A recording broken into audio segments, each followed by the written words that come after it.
Alors les amis, pour commencer, j'ai un demi-kilo de pâte de poulet.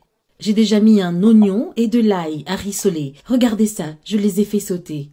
Maintenant, nous allons le faire sauter ici. Remuez pour que l'oignon et l'ail puissent bien s'intégrer aux pâtes de poulet, d'accord?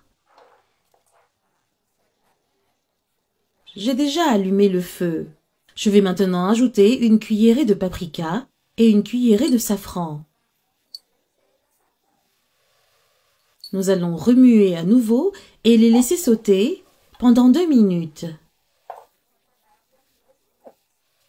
Je pense que vous allez adorer cette recette. Elle est très facile, très économique et vous pouvez utiliser ces pâtes de poulet. Vous n'aimez pas manger, n'est-ce pas? Les pâtes de poulet quand on fait cuire la viande, c'est ça? Vous les laissez séparer et vous pouvez les utiliser pour faire cette recette. Nous en resterons là, au braisage. Alors les amis, ici c'est déjà bien braisé, c'est desséché. Quand vous voyez que ça commence à coller au fond de la casserole, vous venez ajouter un peu d'eau, juste un peu.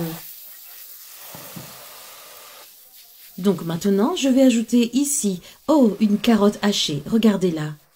Maintenant, nous allons à nouveau faire sauter.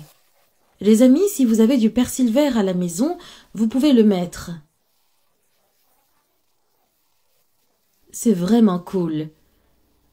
Maintenant, je vais rajouter de l'eau ici. Je vais en rajouter jusqu'à ce qu'elle couvre. Regardez là.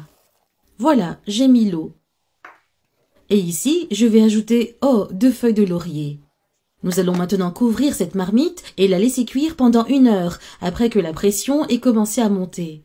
Les amis, cela fait déjà 1 heure. Je vais donc relâcher la pression, attendre un peu pour pouvoir passer le tout au mixeur. Les amis, c'est déjà sorti de la casserole. Je vais vous montrer comment les pâtes ont été cuites. Maintenant, je vais être ici, plus près du mixeur. Et je vais prendre les pâtes et les mettre ici. Il faut bien battre ces pâtes de poulet jusqu'à ce qu'il ne reste plus un seul os.